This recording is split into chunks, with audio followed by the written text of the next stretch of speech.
देखिए, ऐसा कहा जाता है कि राजनीति जो है वो संकेतों की भाषा होती है। मतलब सीधे कुछ नहीं कहा जा सकता, लेकिन आप संकेतों को समझे तो आप बहुत कुछ समझ सकते हैं। बहुत कुछ छुपाया जाता है, बहुत कुछ बताया जाता है। तो बंगाल की राजनीति आप समझ जाएंगे, कुछ तस्वीरें हम आपको दिखाएंगे। संकेतों की भाषा अगर आप समझ पाए, आज बंगाल से आए संकेतों को आप समझेंगे तो आप समझ जाएंगे कि बंगाल चुनाव की दशा और दिशा देखिए क्या है। दो तस्वीर आप देखिए। पहली तस्वीर ममता बनर्जी की है, गुस्से से लाल है, पारा चढ़ा हुआ है, उखड़ी उखड़ी सी है, तमतमाई हुई है, किसी को मारने के लिए थप्पड़ तक दिखा रही है। देखिए आप, थप्पड़ तक दिखा रही है, मतलब किसी बात का गुस्सा है, परेशान है, खीज है। चुनाव आयोग पर आरोप लगा रही है कि बंगाल में निष्पक्ष चुनाव ही नहीं हो रहे हैं। मीडिया मोदी की मदद कर रही है, नंदीग्राम के चुनाव में धांधली हो रही है, मतलब कुछ भी ठीक नहीं हो रहा। मतलब कुछ संकेतों में वो बताने की कोशिश कर रही हैं। दूसरी तस्वीर नंदीग्राम में दीदी के खिलाफ संग्राम लड़ रहे शुभेंदु अधिकारी की। शांत है, मुस्कुरा रहे हैं, जीत का भरोसा जता रहे हैं, कॉन्फिडेंट नजर आ रहे हैं, विक्ट्री साइन दिखा रहे हैं, चेहरे पर मुस्कान है। अब ये दो कैंडिडेट्स हैं, वोटिंग पूरी हो चुकी है, संकेतों को समझ सकते हैं तो समझ लीजिए।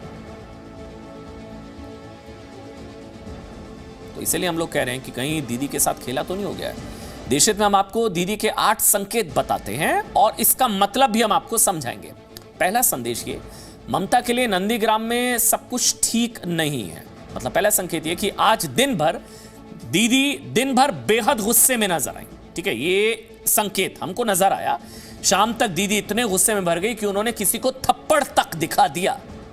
ये संकेत मतलब क्या निकाला जा सकता है कि दीदी को आशंका है नंदीग्राम में उनका बड़ा नुकसान हो चुका है। मतलब खीज जो है वो कुछ गलत होने की, खुन्नस कुछ खराब होने की। दूसरा संकेत ध्यान से समझिए, उन्होंने आरोप लगाते हुए कहा कि लोगों को वोट नहीं डालने दिया गया। राज्यपाल को फोन किया, कहा कि वोट नहीं डालने दिया जा रहा है बंगालियों को, भारी गुंडे आए हुए हैं।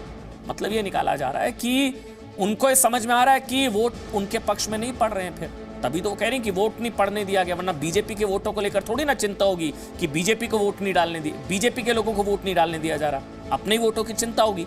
तीसरी बड़ी बात, दीदी ने चुनाव आयोग पर आरोप लगाया कि वो बीजेपी के साथ है चुनाव आयोग। मतलब ये निकाला जा सकता है कि दीदी को नंदीग्राम से अब जीत का भरोसा नहीं है, क्योंकि जीत रहा होगा वो थोड़ी ना कहेगा कि निष्पक्ष चुनाव नहीं हुआ।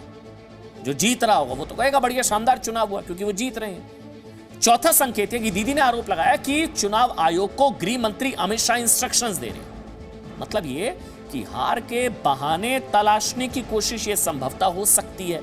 मतलब हार की तैयारी, कल को अगर हार गई तो कह पाएंगी मैंने तो पहले ही कहा था। पांचवा संकेत यह कि दीदी ने आरोप लगाया कि उन्होंने आज तक इतना खराब चुनाव नहीं देखा। कोट अनकोट उन्होंने कहा इतना खराब चुनाव मैंने नहीं देखा। मतलब ये हो सकता है कि नंदीग्राम में टीएमसी की स्थिति ठीक नहीं है, उनको खराब लग रहा है। अब जो हारेगा उसे ही खराब लगेगा, या जिसको हार दिख रही होगी। अब जो जीत रहा है वो तो कहेगा नहीं कि खराब है, क्योंकि खराब है तो वो जीत कैसे रही है। समझ रहे हैं। छठा संकेत, दीदी आरोप लगा रही कि मीडिया सरकार की मदद कर रहा है।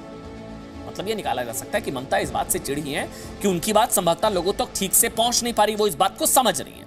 जरिया मीडिया, मतलब मन माफिक, मन मुताबिक कवरेज नहीं मिल रही है, वो बात जो पहुंचाना चाह रही है, नैरेटिव जो सेट करना चाह रही है, वो नहीं पा रहा। सातवां संकेत, दीदी ने आरोप लगाया कि सीआरपीएफ की वर्दी में बीजेपी कार्यकर्ता, सीआरपीएफ की वर्दी में बीजेपी कार्यकर्ता कोट अनकोट। मतलब ये कि दीदी को अब केंद्रीय सुरक्षा बलों पर भी भरोसा नहीं है, और वो खासकर पुलिस की मौजूदगी ना, पुलिस की गैर मौजूदगी से परेशान है और केंद्रीय सुरक्षा बलों की मौजूदगी से वो निराश है। आठवां संकेत, आज दीदी खुद बूथ बूथ चक्कर काट रही थी। कभी देखा आपने सीएम अपनी सीट पर जाकर बूथ बूथ चक्कर काट रहा होता है? आमतौर पर सीएम की सीट जो है वो फॉर ग्रांटेड मानी जाती है कि वो तो निकल ही जाएगी, बाकी देखा जाए बंगाल। यहां 293 सीटें छोड़कर अपनी सीट बचाने में लगी हुई है दीदी। मतलब ये कि अपनी सीट बचाना भी ममता बनर्जी के लिए चुनौती साबित हो रहा है। आप थोड़ा अगर ध्यान दें, कौन सा मुख्यमंत्री अपनी सीट के बूथ बूथ पर जाकर इस तरह से चक्कर मार रहा होता है। 8 संकेत, 8 मतलब हमने आपको बताया। दीदी, ओ दीदी, दीदी को क्या हो गया है? दीदी आप हमको जानती नहीं हो। दीदी, आपका व्यवहार, आपके शब्द, आपकी बौखलाहट चर्चा का विषय बने हुए हैं। दीदी, ओ दीदी चलबे ना चलबे ना रोकते खेला चलबे ना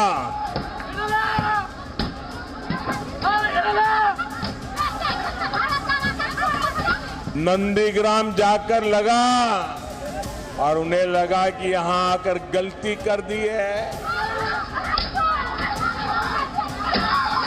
पहले चरण की वोटिंग होने के बाद उनकी बौखलाहट और बढ़ गई है। अगर बंगाल की सेवा की होती तो दीदी ये करना पड़ता क्या?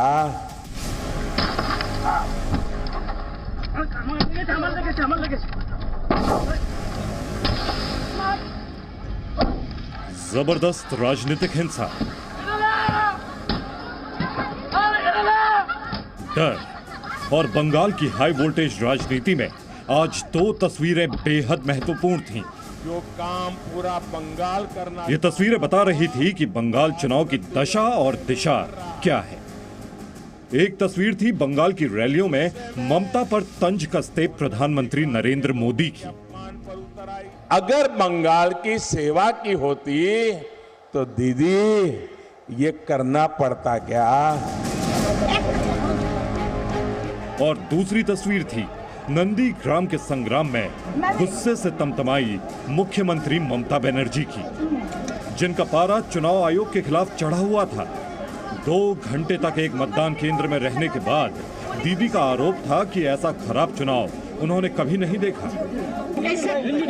ऐसा खराब इलेक्शन हमको भी नहीं देखा। मुझे गाली देनी है जरूर देते रहिए। वहीं बंगाल की रैलियों में पीएम चुटकी ले लेकर भविष्यवाणियां कर रहे थे कि दीदी नंदीग्राम का संग्राम हार चुकी है और आशंका अब ये है कि दीदी किसी और सीट से भी चुनाव लड़ सकती हैं। दीदी ओ दीदी नंदीग्राम जाकर लगा और उन्हें लगा कि यहां आकर गलती कर दी है। जो काम पूरा बंगाल करना चाहता था वो आज नंदीग्राम पहले ही कर रहा है। गुस्से में वो नंदीग्राम के लोगों के अपमान पर उतर आई। पहले चरण की वोटिंग होने के बाद उनकी बौखलाहट और बढ़ गई है। वहीं दीदी थी जिनका गुस्सा मतदान के बढ़ते प्रतिशत के साथ बढ़ रहा था। दोपहर का सूरज चढ़ते चढ़ते गुस्से में तमतमाई दीदी एक पोलिंग स्टेशन पर अघोषित धरना दे रही थी। दीदी करीब 2 घंटे तक मतदान केंद्र में रहीं। उनका आरोप था कि लोगों को मतदान से रोका जा रहा है। ममता बनर्जी आज दोपहर 2 बजे नंदीग्राम के बोयल पोलिंग बूथ पर पहुंची।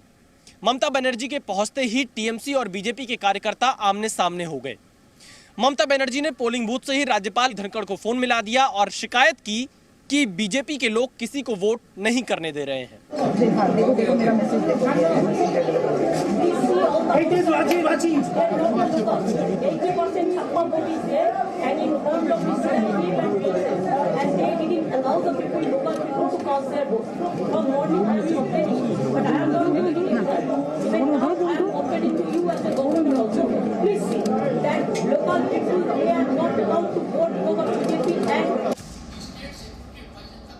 दीदी की इस शिकायत के जवाब में राज्यपाल जगदीप धनखड़ ने उन्हें जवाब देते हुए लिखा, ममता बनर्जी ने चिंता व्यक्त की है। मैंने उन्हें सही एक्शन का भरोसा दिया है।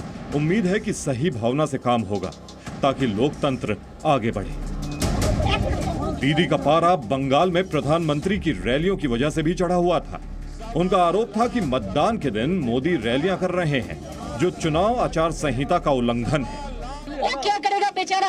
वो लोग तो सेंट्रल फोर्सेस है, हम उसको लिए हम I am proud of them, हम उसको हमारा ब्रदर सिस्टर मानते हैं। लेकिन वो तो होम मिनिस्टर इंस्ट्रक्शन दिया है। क्यों इलेक्शन कमीशन होम मिनिस्टर का इंस्ट्रक्शन सुनेगा?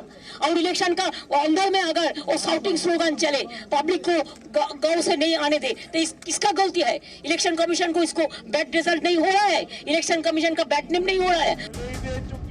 वहीं मोदी हर चुनावी रैली में ममता के गुस्से को दीदी ओ दीदी कहकर भड़का रहे थे। दीदी ओ दीदी। मोदी ने ममता को मंदिर जाने पर चिढ़ाते हुए कहा कि हम सीजनल श्रद्धा वाले लोग नहीं हैं जो सिर्फ चुनाव के वक्त मंदिर जाए। कुछ दिनों पहले मैं बांग्लादेश गया था। वहां मैंने 51 शक्तिपीठों में से एक जशोरेश्वरी काली माता मंदिर के दर्शन किए, पूजा अर्चना की, लेकिन दीदी को इस पर घोर आपत्ति है। दीदी, आप हमको जानती नहीं हो।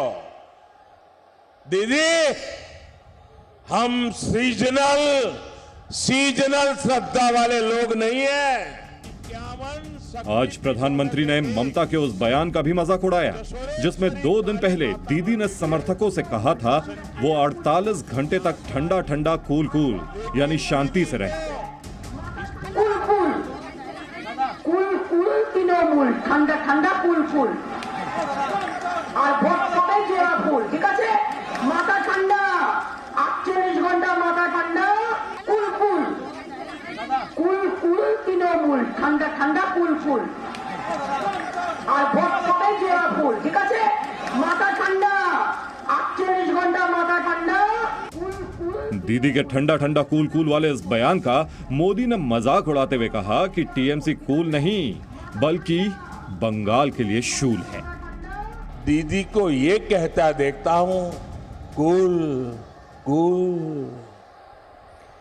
धमकी और गालियां देने वाली दीदी अब कह रही है कूल कूल। दीदी, ओ दीदी, दीदी, तृणमूल कुल नहीं, बंगाल के लोगों के लिए शूल है, शूल। मोदी तो मोदी, नंदीग्राम के कुछ लोगों ने भी दीदी का गुस्सा भड़काया। दीदी जैसे ही एक मतदान केंद्र में पहुंची, वहां मौजूद लोगों ने उन्हें चिढ़ाने के लिए जय श्री राम के नारे लगाने शुरू कर दिए।